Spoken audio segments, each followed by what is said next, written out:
What's up, guys? Mason the Brock Henderson here, and this is The Flash, Season 8, Episode 16, The Curious Case of Bartholomew Allen. Oh boy, this one sucked. Both stories involved in this one were just absolutely terrible. Because, first of all, the stuff with Barry makes no sense whatsoever. It's not a bad story, but not for Barry. It's a terrible story for Barry because he's in his 30s. And you really want to sit here and have this emotional story where he's talking about losing his memories, forgetting stuff, worried about how much time he has left. What? And what's hilarious to me, this story should hit home for me because I actually have a grandfather who's currently going through this. He's starting to lose his memories. There are times whenever he will have the same conversation with you twice within 15 minutes because he's forgotten about. It is an emotional story, and it's something that does hurt to think about. It is awful to see a family member go through that. To do that with Barry, though, makes no sense because he's not old. Why is this a story for him? If they had done this with, say, Jay Garrick, that one would have hit. That one really would have hit hard. So why not? Maybe even do it with Joe. I know he's not really that old. At least I don't think he is. Do it with somebody we know that is older, and then you have a good story on your hands. Then it actually hurts a bit. But to do it with Barry makes no sense whatsoever. He's still so young. He would not normally be dealing with all of this stuff. So to see him talking about it as if it's something he's truly worried about, dude, you don't have to worry about this. As soon as you turn back the clock and as soon as you save the day and we all know it's going to work out and you're going to get your youth back again, this isn't going to be a story. So why are we spending time on these long, emotional, drawn-out conversations with Cecile where she's trying to encourage him? Nobody should feel this. Nobody should feel the emotion from the scene because it doesn't make any sense to have Barry be the one to go through it. And also the fact that apparently they turned back his age and now he's 29 instead of being in his 30s. Why? Why would you do that? Just to have a funny moment where Chester can go, oh, well, we're going to have another 30th birthday. Is that funny? Is that funny to anybody? It wasn't to me. So that story made no sense. The stuff with Joe also doesn't really affect anything. You know, it's basically hey, you older people that are trying to reject the new way of things, you need to wisen up. The new way of things is better than your way. Suck it, old people. That's basically what the story was. And by the end of it, he's invested in the D&D game because, now he's accepting the new way of things. And I'm just sitting here going, it's one thing to talk about that with, say, technology, but they definitely made it more so about, no, you're just stubborn when something new, when change comes along. That was the wording that they used, that they had Captain Singh talk to him in. And I've seen this storyline done so many times, and don't get me wrong, there's always going to be advancements that help make certain things easier. But there's also a lot to be said about the way things are done before and how a lot of that stuff does work. A lot of the older way of thinking, it's there for a reason. Whenever you get to a certain age and you start to see how the world works at a more mature level, you start to realize, okay, well, this is why we can't implement a lot of these new age ideas that people are wanting to do because there's not a foundation for it. And you can't just throw it all out there and go, let's do it now, because that doesn't work. And on top of that, I mean, you look at just what AI is doing right now and how they're trying to push that so much. And that's now become the new technology and it's costing people jobs. It could easily turn into what we've seen AI become in so many different fictional worlds where either you look at Terminator, that's obviously the one a lot of people look to, but you can also look at WALL-E and see what humans became in that world because AI essentially made life so easy where nobody had to do anything and they turned into big fat blobs that don't do anything and don't really live. So no matter what way you look at it, relying on AI is not the way to go. And yet that's what they're pushing right now. That's the new age technology that's coming in. And I'm sure if this show continued, there would be another story where Joe is looking at AI and going, I just don't know, man. I don't know if I can do this stuff. And then they have somebody come in, nah, Joe, you need to accept the way things are happening. And this is the new way of things. And then that's why the writers are probably not even writing this show. This is probably AI writing. Like I've said multiple times. Few other side notes that happen, just little scenes. First of all, the opening scene where they are playing the D&D game after Barry is running around saving all these people. It's stupid. I mean, first of all, the old lady that he saves. Wow.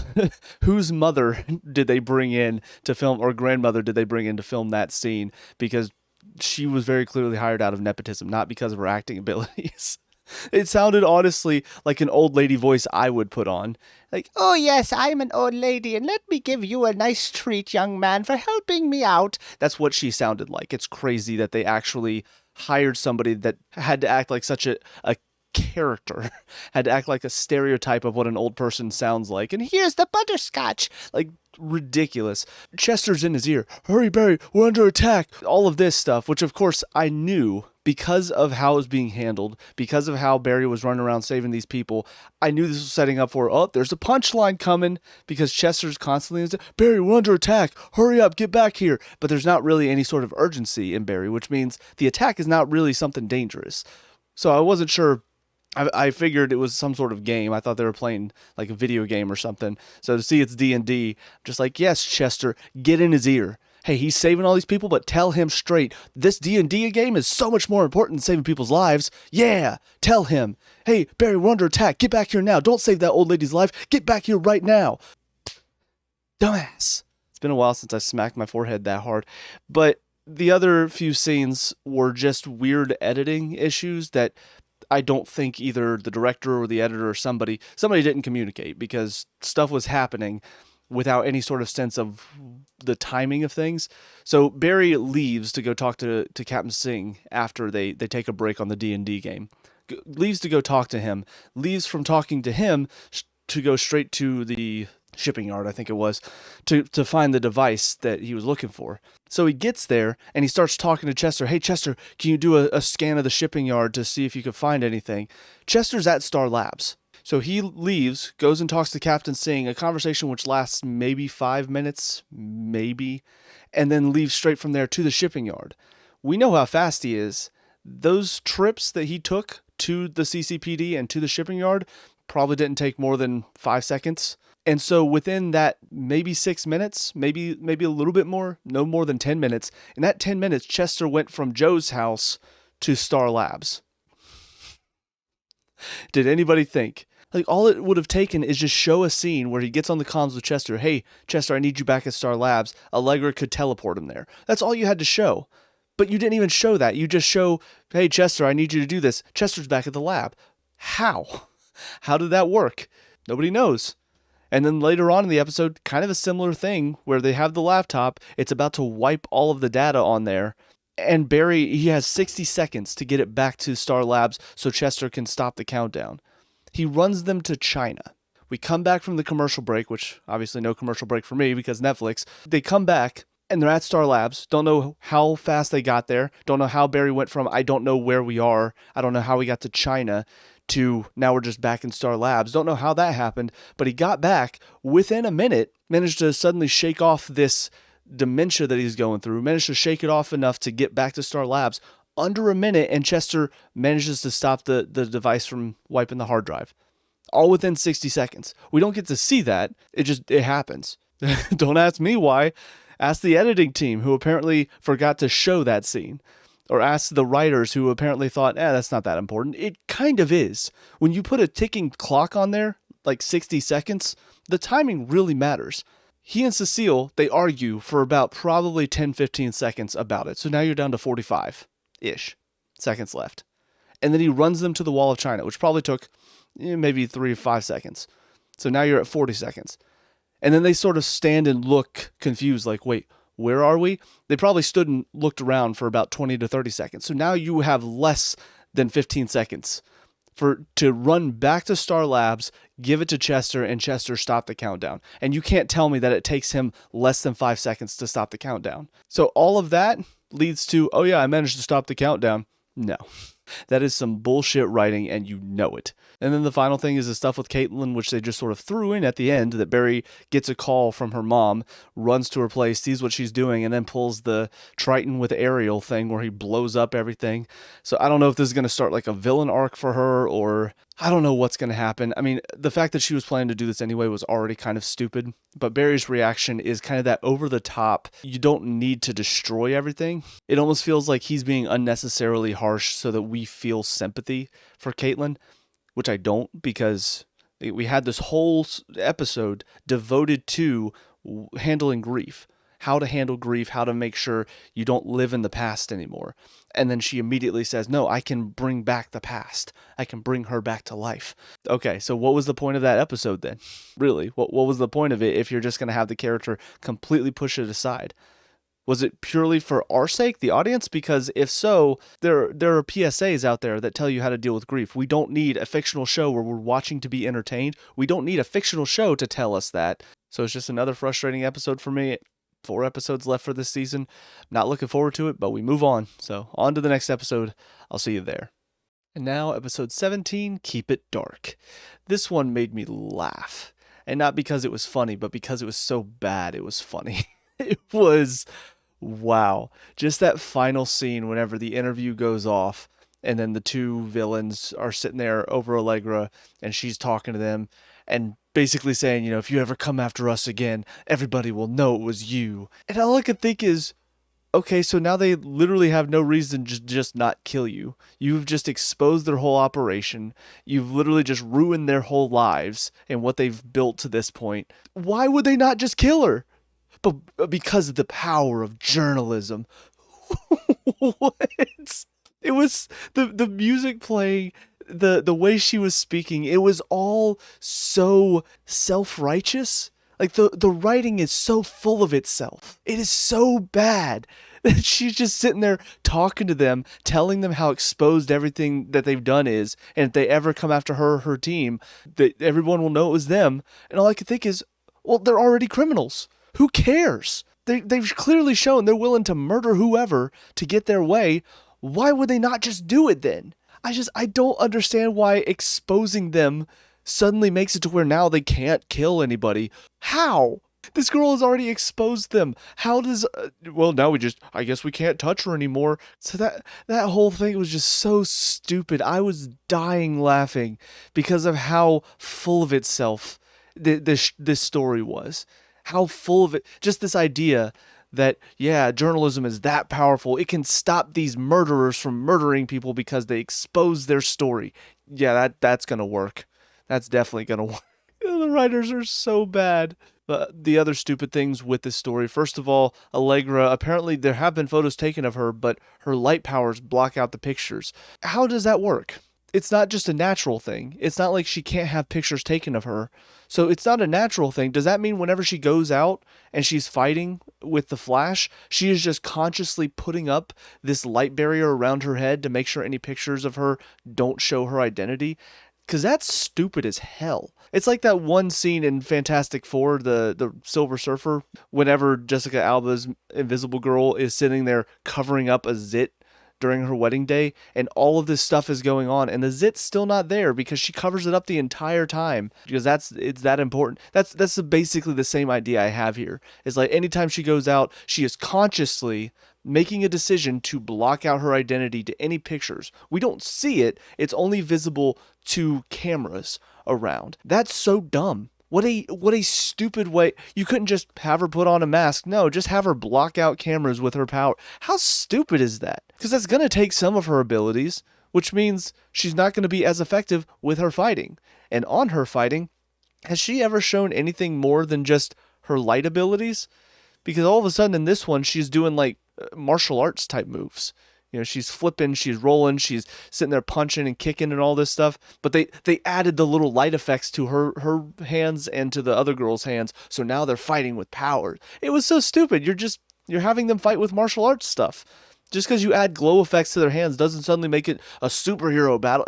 There's so many little scenes as well throughout that just didn't make any sense. I mean, first of all, what's her face? Sunshine, I think. She shows up. And then Allegra and the girl Lydia start to run away. And then she shows up on the other side of them. She teleports. And so they run into a room. And then they block off the door. She can teleport. So she does, teleports into the room. And then all of a sudden Chester invites him into another room that's connected to the one they just ran into. I'm like, then why'd you block off the door if there's another way to get in? And so then he puts up this barrier.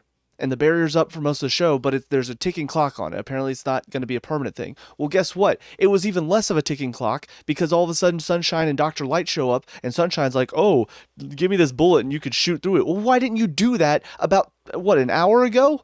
Like, I don't know how long they were in there, but she was just standing outside, just looking menacing. Like, I don't know how many times this happened, but it was at least twice than I can remember where the team's talking and all of a sudden she's just there. There's like a chun noise, like, oh, so scary. She's so intimidating. She could have actually been trying to figure out a way inside with Dr. Light and not wait until the very end after they've already come up with a plan. Why can't you just have it be where they were waiting out until the temporary barrier's down and then that's why they get in? Why'd you have to give the villains a way to get in? Because then it makes them look stupid for not having done that earlier. Also, the one scene where Chester talks back to her and her response, now I'm mad, and then disappears. I'm like, ooh, oh, I got chills, guys. The only chills I got here was how bad the writing was. Gave me chills to imagine people this dumb are making so much money after the writer's strike and everything for writing shit like this. It's embarrassing. But now, of course, we get to the Allegra part of the story because she was obviously the focal point here. First of all, they have this whole conversation about her leadership skills, and it's dumb because she's not a leader. She should not be a leader. The only reason she was given this position is because she's besties with the boss. That's it. She's not shown any capabilities as a leader, and then all of a sudden this episode she just is suddenly a great leader according to Chester. She's an amazing leader. First of all, she lied to them about her connection with Aranias, which is kind of ironic because we had a storyline in Superman and Lois when Lois lied to her partner, and that was a big deal. Here, wrapped up in an episode, and everybody trusts her again. Yep, because as we know, lying when it comes to journalism is totally okay. They want to talk about how powerful and how impactful journalism is. Well, guess what? You're lying. You're lying about yourself. You're lying about the Flash because you know more details about. So you can talk about how truth is such a big deal to journalism, but the fact of the matter is, you guys lie every day because you know about the Flash. You know the details, and you don't tell them all the details. So why are you in journalism? Cut back to Nora being a journalist writing about herself. How can you claim that truth is the biggest deal with journalism when you have scenes like that? Any writers want to wake up and smell the reality that they're missing out on? But yeah, so Taylor exposes her connection to Aranias, which of course breaks everybody's trust in her, and then she tells them that she's the light meta that's been working with the Flash, and suddenly they're just like, okay, we're going to listen to you now. Well, that's more lying that she did. And everybody's just like, yeah, okay, sure. Again, don't want to keep comparing it to Superman and Lois because obviously Superman and Lois is just a far, far better show because the writing on it is so much better. But you have Clark telling his childhood best friend about his powers, and it really affects her. Like, she takes a little bit of time to herself to process this information. And this one, these people that aren't even that close with Allegra find out she's been lying about being the light meta this whole time. And their reactions are, okay, what do we do? How can we help? Again, is lying that big of a deal or no? You want to make it a big deal, and then you want to make it not a big deal. Writers, just use your brains if you have them. You may not, based on what I'm seeing in the show, you may not have any brain left, but my God, it just takes half a second of thought to go, wait a minute, this doesn't make sense based on this other thing that we did earlier. Also, a little side note, I don't typically talk about politics because, frankly, everybody's going to have their different opinions. There's no point in talking about politics in general, but the fact that Chester referenced AOC as great leadership skills when he's talking about Allegra, I know he probably did that because the Hispanic connection there. Really going to talk about somebody as a great leader who literally the only thing she's done leadership wise is just hold office in one of the worst run states in America with so many homeless on the streets and trash everywhere. You're showing your bias a little bit there, writers. Outside of that, we also have the story of this other speedster that pops up, and I don't care. Maybe I'm just not remembering, but I don't recognize this person at all. Barry talked about reading her book and being so inspired by all of her stuff. I don't remember her at all, but it seemed like it was a big reveal because first of all, they had her masked up, and then whenever she took it off, they had the dramatic music and the slow pan and to be like, oh my gosh, it's her! And I'm just sitting there going, who is this?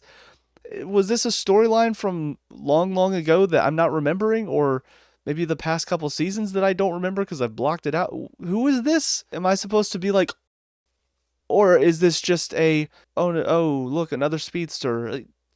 Who? I gotta say, even his trip to Lian Yu to visit Eobard was not that interesting. Typically, I've found his conversations with Eobard Thawne to be some of the more interesting stuff in the show because there is that interesting connection. the disdain that Eobard has for him. It's an interesting story, and it's something that I think they've handled well in the past. This one, I almost feel like Tom Cavanaugh is just done with the show. I mean, he's been on it for so long. He's been one of the best parts about the show for so long. But this whole interaction, it almost felt like he was just putting in 50%. I've seen him perform better than this in this show. So I don't know, and maybe it was a director thing, not a him thing, but I'm watching this performance and going, he feels like he's just going through the motions of, this is what it sounds like when I am angry. But it didn't feel believable. It didn't feel like he really was in character in those scenes. So there's just a lot about this show right now that is just not interesting. I don't know what this speedster story going to be. I'm assuming this is going to be the final part of the season, though, because it feels too important to just end. So I'm guessing whoever this woman is and however she's connected to the Flash, I don't know what they're planning on doing with it. What's funny to me is we've really just ignored Iris for the past 2 episodes. Like in the last one, I even forgot to talk about this, but the fact that they're just sitting there playing D&D and Barry's just like, yeah, I'm having somebody look for it. All I could think is, this is why you don't have time travel in this show, because it's taken any sort of urgency out of the situation. Because he even says, I had Nora check and Iris is still there in the future, so whatever path we're on, we're doing okay. Why would he know that? Do the writers not realize how stupid that is? That you've essentially given him just a, hey, don't worry, Iris is okay in the future, so you're good right now. How dumb is that? Iris is missing, and you're just having your hero who's married to her just going, it's fine. I'll find her eventually because the future said I do.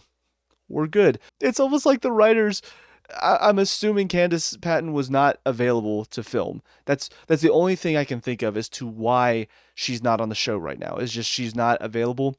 So this is the way they wrote her off. But they thought about it and they went, okay, but we wrote her off. Barry would be a lot more concerned about this. Her being missing, her being lost in the Still Force. He would be concerned about this. How do we make sure he's not? Oh, I know. Let's just have him talk to his future daughter and find out in the future Iris is okay, so he's all good. What a lazy ass way to just work around it. It's crazy. Absolutely crazy. That being said, we are into the final 3 episodes. I did see that the final 2 episodes are a 2-parter, so I'm guessing whatever this next episode is going to be is going to build into that 2-parter and give us the setup for our finale. But I don't care. I'm not interested in this story at all. I'm totally checked out just watching, picking up on the stupid stuff because it needs to be called out. I hate that I feel this way about this show now. I miss when I enjoyed it. I miss when it was good and fun and entertaining and actually impactful, actually made me feel something outside of frustration and disappointment. I think this is a good show to help me realize how my dad feels about me. But anyways, with all that being said, on to the final of these 3 episodes. I'll see you there. And now, episode 18, The Man in the Yellow Tie. Oh, this is so unfocused. I honestly don't even know what the finale... I guess it's going to be about the Still Force working with Harrison Wells' Eobard Thawne. To me, that just makes it even more confusing, because now we have Eobard Thawne from Flashpoint, and we have Eobard Thawne wearing Wells' face. It's going to be so hard for me to talk about this story when there are 2 versions of Thawne in it. I'm going to have to clarify every single time which Thawne I'm talking about. Love that. I assume that's what the finale is going to be, but it's been so hard to tell what this second half of the season has been. Or not even second half, basically since Armageddon. I don't know what it's been about. We started with Bart and Nora going back in time and screwing with the past, causing issues because they saw there was a mistake back there or something changed. So they went back to fix it and, of course, changed it even more. I don't know what that change was about. I don't know. Maybe it was Armageddon sort of messing with things a little bit. I don't know. We haven't gone back to that at all. Because then all of a sudden it was about, Iris had her time sickness, so they're focusing on that. And then they introduced this whole Death Storm thing out of nowhere, and then that was wrapped up. And then we had a couple of other stories going on. Cecile now dealing with her powers. Obviously, we've got this other speedster coming in. There's just been so much going on. I truly don't even know what this season has been about since Armageddon ended. It feels like they just had all these stories and just said, all right, well, we'll just go with this. And the thing is, I'm not saying every single season has to be one storyline all the way through, but it works whenever you do have one central focus And then there are other side stories, and that's where you have your episode of the week, you have your villain of the week, but the overall story is the same. This has not been. This has been, we got this story, now it's gone. Then we got this story, and then it's gone. Then we got this story, and then it's gone. That's not entertaining. It's hard to make a connection with these stories when they're here and gone so quickly. So first of all, we'll talk about the weirdest one, which is Diggle shows back up again, and he's got the little box that he found that had the green glowing thing inside. Takes it to Eobard, tells him what it is, he opens it, he decides he doesn't want it, and all I can think is, that's it? We've had him randomly pop up in all these different shows, and that's it.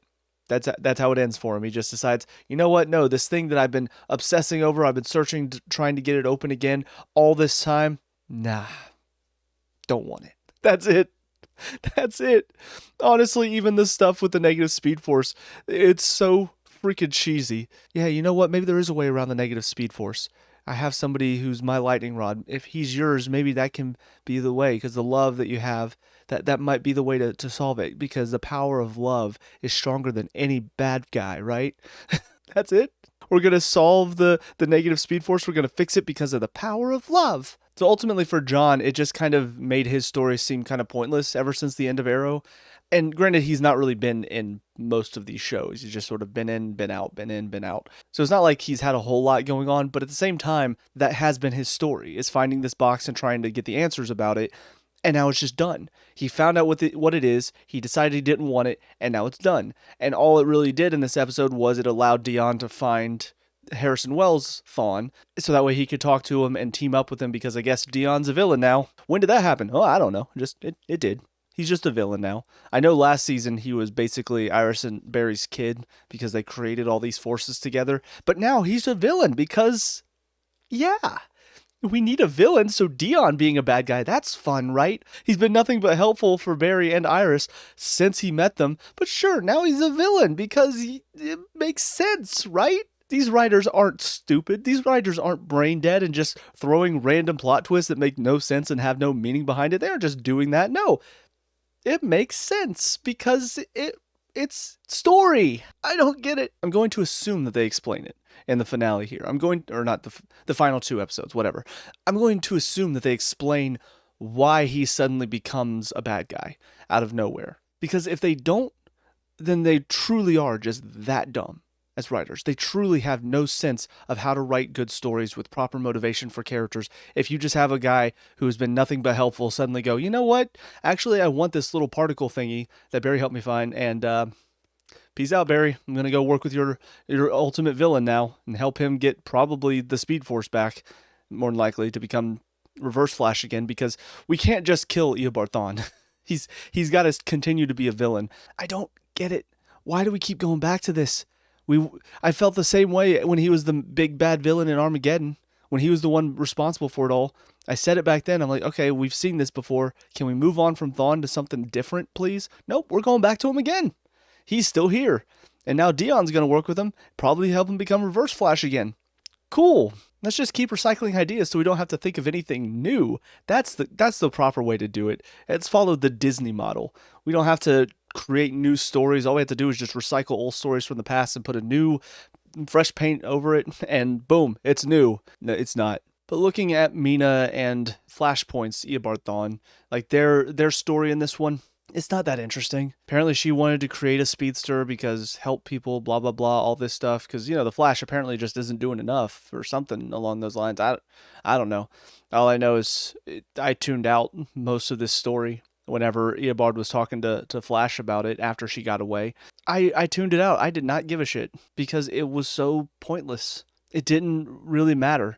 All I could think was, you guys wanted to create a speedster. That's stupid. That's a stupid mentality to go in with. Doesn't matter what your reasoning is, you're trying to create a speedster from nothing. That's going to cause issues. So you've already got that is really stupid. And then the reasoning why she becomes this negative speedster in this one is because Barry is threatening to take Eobard to prison. And so she's like, no, you know what? I'm not going to trust the Flash anymore, even though he's been helping me so far. I'm going to use this speed so that way I can stop him from hurting Eobard. And it's just such a simplistic way to start the conflict in this episode. And also, as we saw, clearly she doesn't have unlimited speed. And I know that was her, she kept repeating it, unlimited speed, which her acting as a crazed villain was not great. Could have gotten somebody better for that. There was no real threat there, in my opinion, because she's still new to this. So it's not like she's going to be better than Barry at what he does. And I knew that there was a time limit. Like, she's not been able to hold on to that speed, so more than likely it was going to go away at some point. So it's not like it was going to be a permanent thing. Yes, she was looking for more speed to continue in that vein, but I never really saw her as that big of a threat when you compare her to all the other speedster villains that Flash has gone up against. And then again, the fact that she's stopped because of the power of love, and Eobard talks to her. She says multiple times, the Mina you know is gone. But is she, though? Is she really gone? No, because she's not going to kill Eobard because she loves him. You're saying the show's written for young adults with no brains, right? Like, that's what you're telling me with this story. Like, this is written for young adults who just want to turn off their brain and go, but the power of love solves everything. I can't wait till I find my one true love. For Caitlin and Mark, we see he returns to her apartment, finds everything trashed, and then says, no, I have a way to bring Killer Frost back. So we're still on that for some reason. I kind of hoped that we would just move past it, but I guess they couldn't do that because, yeah, that whole episode about grief, forget that. That was just our PSA to our audience. The characters aren't going to remember any of that at all. Even Mark's not going to remember any of it. So cool. Character motivations don't mean shit. And then finally, the stuff with Cecile in this one. First of all, I will say this goes to show they've been doing her powers all wrong, because we see how they could have easily handled it at the beginning of this episode. Whenever they show her being able to move one emotion into somebody else, we see all these people. We see the red from the bad, or the robbers or whatever. We see like blue from people who I don't know what all of them mean. But that's how you show it. Instead of sitting there having her do her stupid reactions, which, I'm sorry, I'm kind of sick of them. Every time she gets that look on her face and they make the little noise, I'm sick of it. It's not good. It's not good acting from her. And it's not, the sound is kind of grating on my nerves at this point. That's what you do. You do the noise. You have her go, ah, ah. And then she explains what she felt. And that's how you've handled her powers up until now. And it's really dumb and not interesting, and it's tell don't show, which is not how you handle any sort of film. This is how you show don't tell. You have us see it through her eyes. She can see all of the different emotion coming off of people. She can see it. It's represented by color. That's how you do it. You don't save it until now, when all of a sudden she has this new bullshit power out of nowhere where she can suddenly, oh yes, now I'm just going to move this into that guy, and there we go, I stopped the robbers. No explanation as to why she can. She just can. She just can now, because she needs to be a bigger character, because we love Cecile so much as a character. We're just going to keep forcing her into this story for no reason whatsoever. So we're going to keep having her powers grow and grow and grow for no reason other than she needs to be a bigger character now. And then some random girls watching her at the end, so I'm assuming that's going to be a story at some point. I don't think it's going to tie into whatever's going on with Eobard Thawne at the end here. I think this is just going to be another random story that they're throwing in, maybe building up for next season. I don't know. But it just seems pointless. So yeah, even the one thing that I think they did correct in this one, I think it's way too late. I think I've already lost interest in her and her powers because you've not done this before. If you had done this before, if you had shown us what she can see, which I don't think this is what she's been experiencing. I don't think she can normally see all of these colors coming off of people. It does seem more like she senses it. I think this is how you do it. Have her see the color of whatever emotion they're feeling. You can explain that to us, the audience, so that way we don't just look at all the different colors and have to assume what everybody's feeling. You have an episode where she sort of goes through and says, all right, so red is probably angry, yellow is probably scared, blue is probably sad. I don't know. You have all these different emotions and colors that you can tie to them. And then that's how we see it. And so that way you don't have to turn her into an exposition machine because that's not interesting. I think the only other thing to talk about for this one is just the fact that we are going with the Eobard Thawne that we saw in Legends, which on the one hand is like, okay, well now that justifies me watching that show all the way to the end, even though it sucked. At least now I did know that story. But it also does make me worry, okay, are they going to do anything? Are they going to bring anything over from Batwoman? I'm pretty sure I saw the one guy, I don't even remember his name now. That's crazy that I've already forgotten. But Lucius's son, Lucius Fox's son or whatever. Was it Luke? Maybe? But they showed a scene with him and Diggle. I don't remember if that was from one of the crossover events that happened previously or if that's just a new scene that I haven't seen yet. because I've not watched any of Batwoman and I don't plan to. But I really hope there's nothing else that they bring over from that show that becomes important in the plot. Because if I hadn't watched Legends and all of a sudden I see this scene with Sarah and with Eobard, I would have been so totally confused. So it's kind of crazy that they actually did still connect it in some way when most people probably aren't watching all the shows anymore. They might have stuck with the one, like there might be some that stuck with the Flash just to get to the end of it, but I doubt if anybody was only sticking around for one of the shows, I don't think they would have watched all of them continuously because they've not been good enough to really get people interested in watching more. But with all that being said, that's it for these 3 episodes. Don't know what's going to happen in the final 2. Don't really care. Just trying to get through it at this point. But let me know what you guys think down in the comment section below. What were your thoughts on these 3 episodes? Let me know. We can talk about and discuss all that good stuff. Leave a like and subscribe for future Flash reviews. Also check out the channel. We have a lot of reviews on here as well as some Let's Plays, so check those out if you have time. But until next time, I hope you guys have a great day.